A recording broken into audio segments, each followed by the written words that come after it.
Hello, my YouTube friends. As the gloom and doomers continue to give their rhetoric of how the economy is going to collapse, we continue to make new highs. At least my portfolio keeps making new highs. Friday was a phenomenal day after the jobs report. So, we're going to talk about how they've just been wrong for the past few years and why I think they're going to continue to be wrong.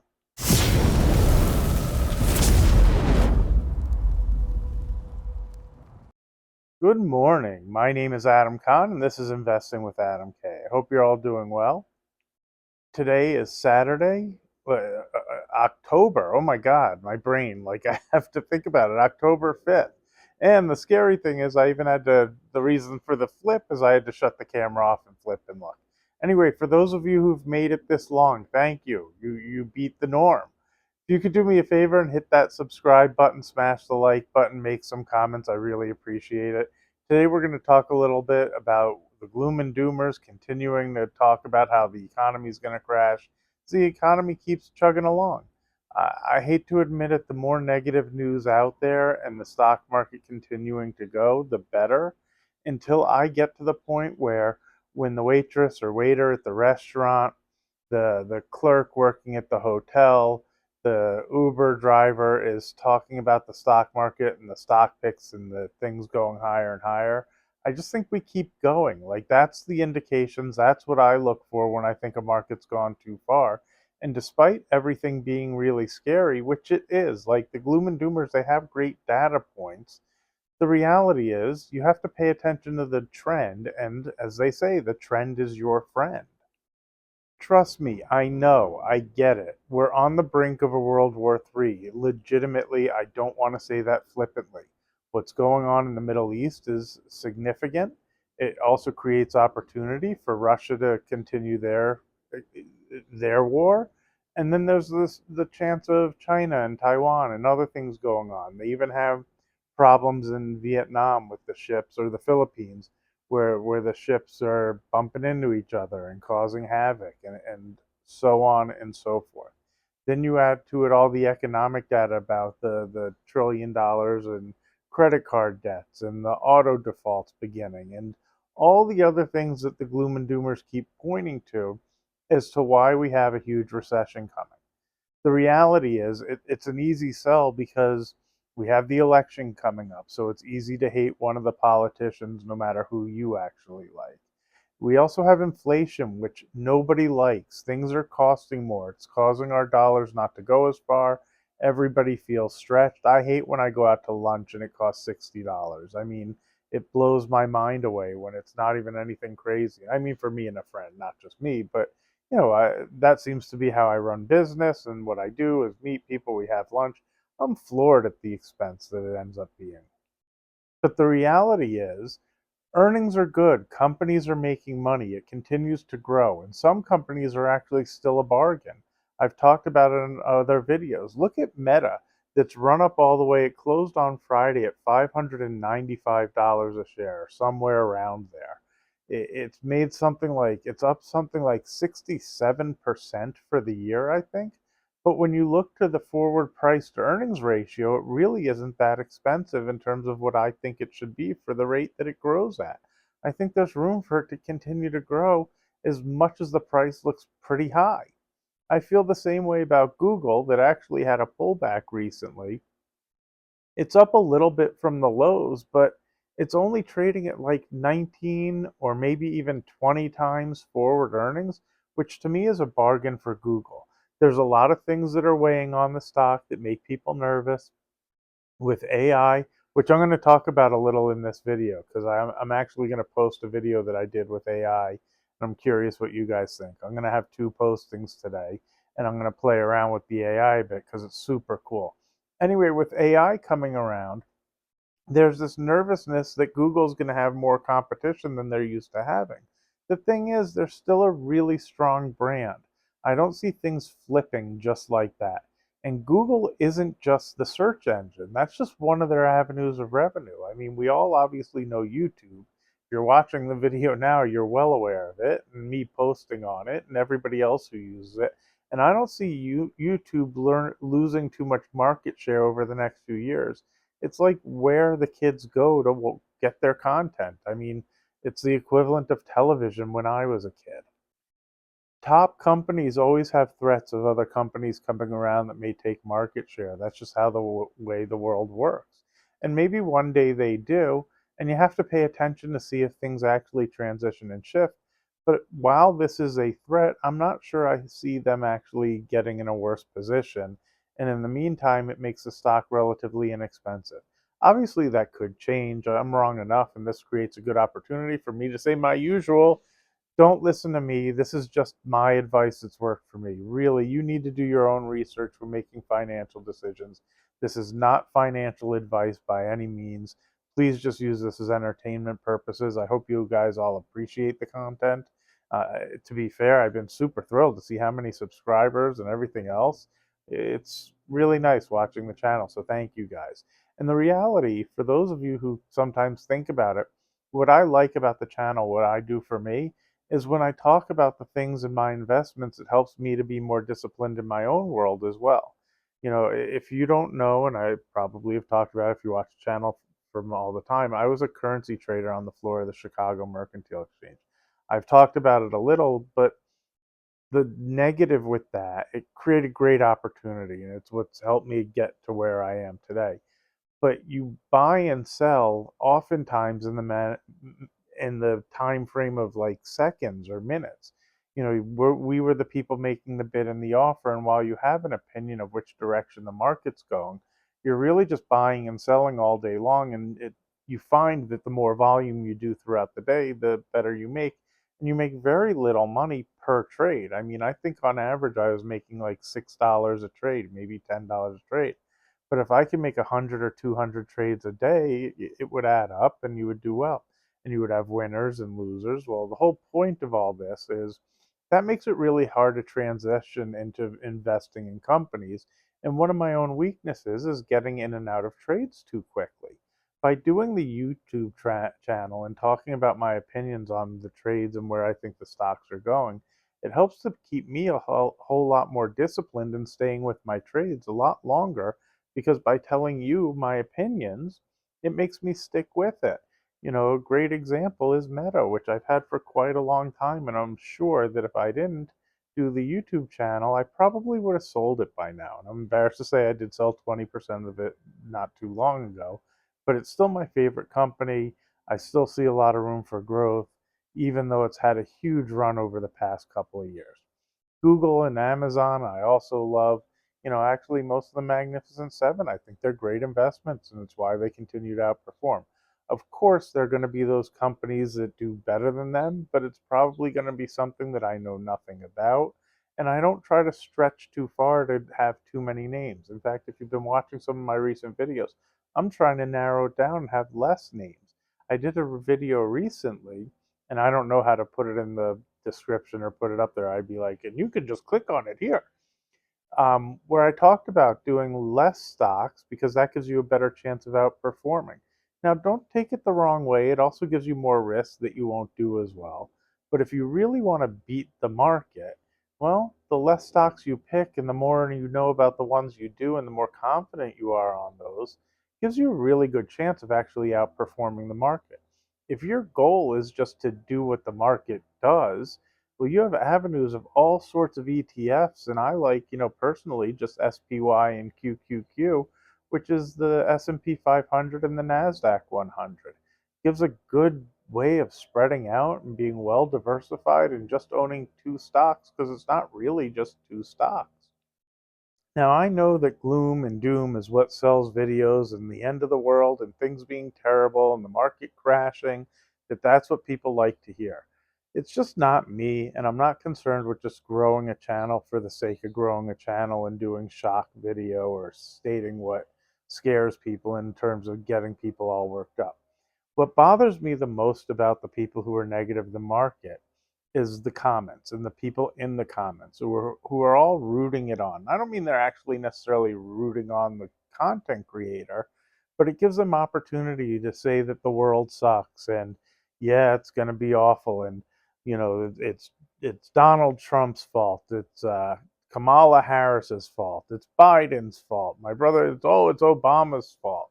Like, It gives people an avenue to blame politicians, blame their bosses, blame that the world is unfair in order to not move forward. You have to push past those things, and creating channels that encourage this poor behavior, for lack of a better word, and I don't mean to insult anybody, but it puts people in a rut of not getting out of that mindset and not trying to find things to help improve things. It's easy for me to say, I know people look at it, but to be fair, everybody has their ups and downs. It isn't always so easy. I've just worked hard for a long time at saving as much as I could, and I hope the best for you guys that you do the same. Getting in that rut of life is terrible and it's this guy's fault really sticks you in a bad spot versus just forcing yourself to think, what can I do to improve this? Whether it's a second job. Now, in Rich Dad Poor Dad, one of the things they talk about is paying yourself first. The reason for that is you'll be the last person to complain if you don't get paid. Meaning, let's say I make $2,000 twice a month for a total of $4,000 a month. And that's after taxes and everything else, so math is easy. I want to put away 20% of my paycheck before anybody else, before I pay my credit card bills, my mortgage, or anything else. The reason for that is they're going to complain the most if I don't pay them. So the day I get that $2,000 check, $400 should go in some form of investment. For me, I like stocks, but if you like baseball cards, if you like wine, like it really doesn't matter. Or if you need it to grow to be a certain amount of money to buy the thing that you really need to buy, putting in an account that's separate so it can continue to grow while you save up to buy that investment. Why? Because you're going to do whatever you need to do to get your rent paid still. So you spend the rest on your food, your phone bill, or wherever else you're going. If you find that you're going to be a little bit short, that's when you have to push to get another job, to bring in a roommate, to do whatever you need to do to make sure that that other payment gets paid. Because, yeah, if you have a mortgage, they're going to foreclose. If you have rent, they might evict you. There's all sorts of things that are negative that happen on the bills that are due. Whereas when it's just yourself, it's too easy to say, oh, I'll push it off another month because I really need to get this rent due. So if you pay yourself first, so that money doesn't even exist, and push yourself to do whatever you need to do to get those other bills paid, that's really where you save the most and how you push to get ahead and create the savings. Now, don't build up credit card debt. Don't do things that are silly to charge yourself additionally high interest rates on things that you're buying because you needed to pay yourself first. I really don't want anyone to hear it the wrong way. Be financially smart, but figure a way to get some money saved. Don't listen to these gloom and doomers and make it a great excuse to not save and not build for your future because the economy sucks and it's this politician's fault. Get out of that mindset. And those guys who post those videos, if you watch mine, please change the rhetoric. Make sure you're encouraging your subscribers to put themselves in a better spot. Stop just blaming the world, even though the data looks scary, and maybe you even believe a big crash is coming. But do you think somebody's better off not saving because they see a big crash? Or do you think they're better off putting that $400 away, and if there's still a crash, putting another 400 away and doing the best they can to save? If you pay attention to the comments in your videos, they're terrible, and they're this constant negativity of the world's ending.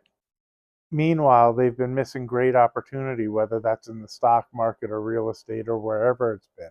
The inflation flows through everything. It's not just the grocery store and eggs, it flows through the value of stocks as well. Now, do I think it'll continue? I do, which is part of why I talk what I talk. But I think so because there's stimulus in China, and with us cutting rates, that's going to free up the company's ability to start investing again. I think it's a green light for a while. Now, the data may come in and change that, and the Fed may slow down and stop cutting rates, but at least for now, that's the direction, which creates opportunity for companies to be able to start borrowing at better rates again to continue to grow business, and their earnings are already going really well. And then I look at the companies investing in AI, which I say that, and I did it a real quick way to try to get onto the AI topic because this stuff's pretty cool, and I hadn't really looked into it. I started playing around with some videos. I'm going to post, I've already done two of them, but it's amazing how much easier it makes it for creating content. Now, I kind of think of it as like the Atari version because it still has those obvious robotic type of voices. It feels like almost going to a lecture or watching a class video or something. I'm not sure how you fix that so it's more like natural. And that's why I'm going to do, both. But I might try some new channels as well and kind of play with it a bit because think the technology is so incredible. I hate it. My son, who I talk about from time to time, he's 13 years old, and the school gets really serious about not using Chat GPT or anything else to help with their schoolwork, and they see that as cheating. Kind of bothers me a bit because I wish they would figure out a way to incorporate it and teach the kids how to use it instead of telling them that it's cheating because the technology is there.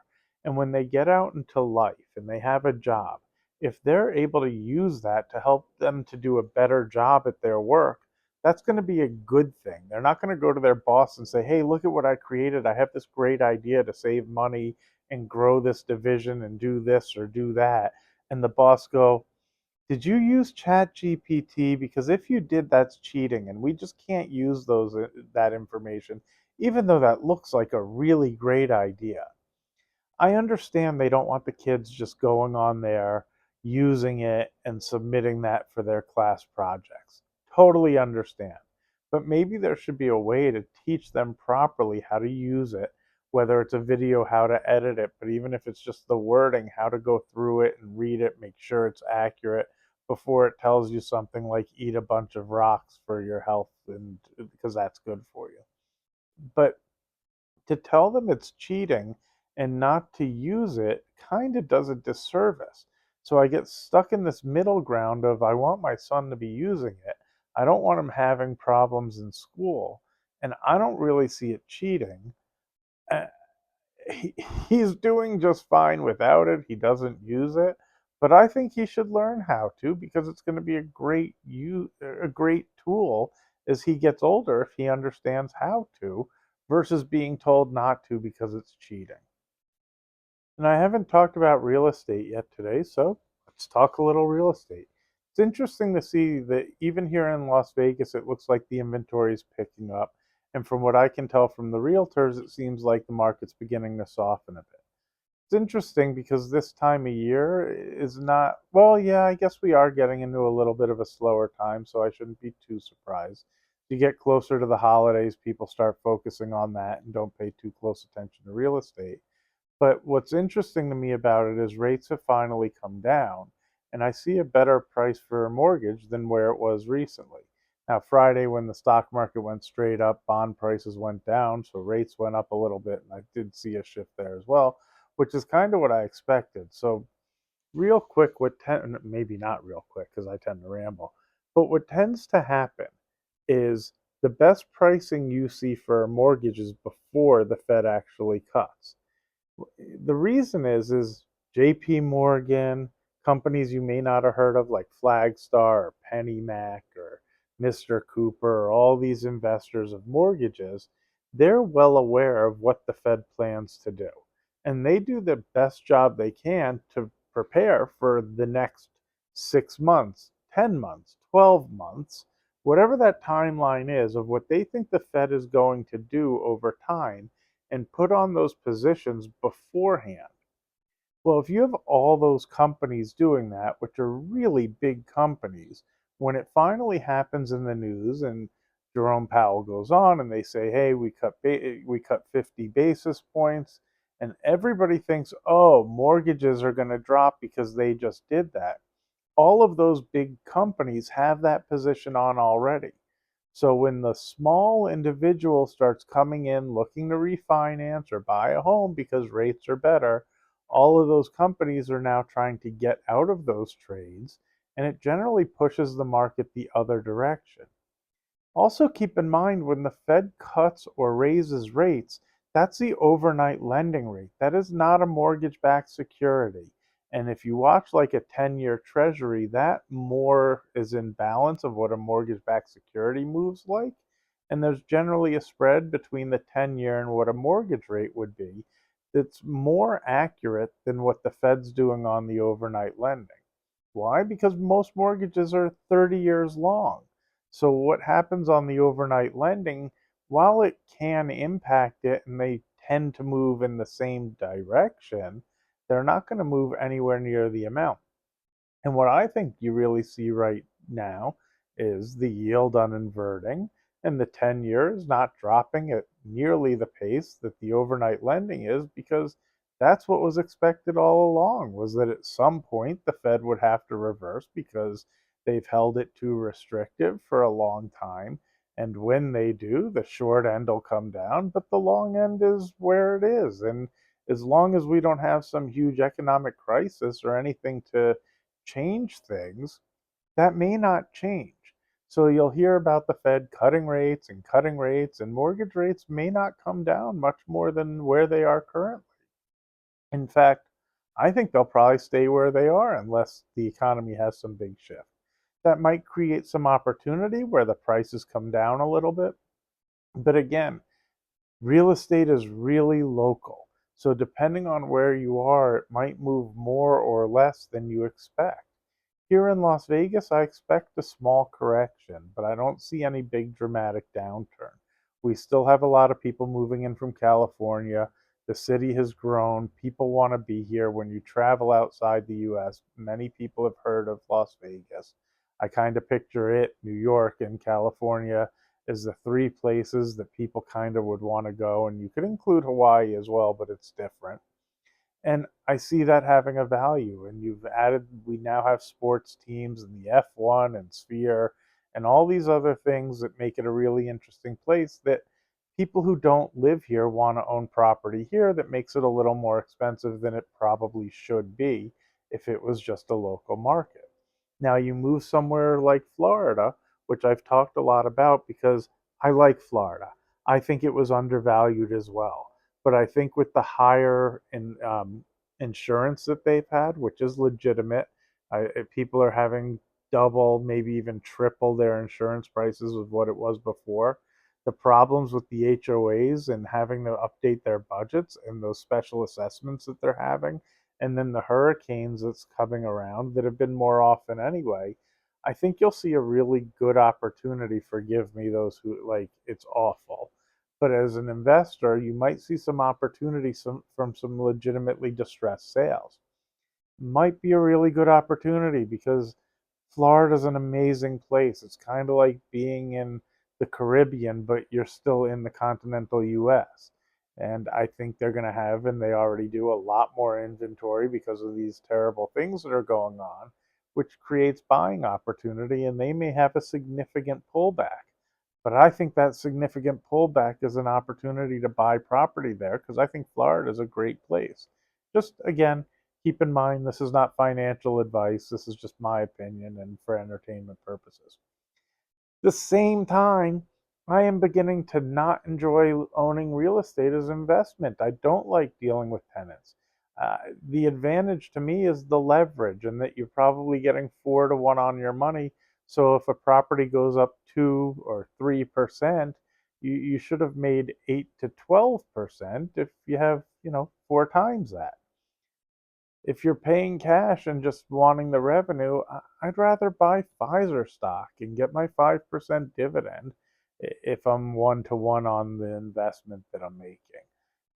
I don't get a phone call from the air conditioner breaking.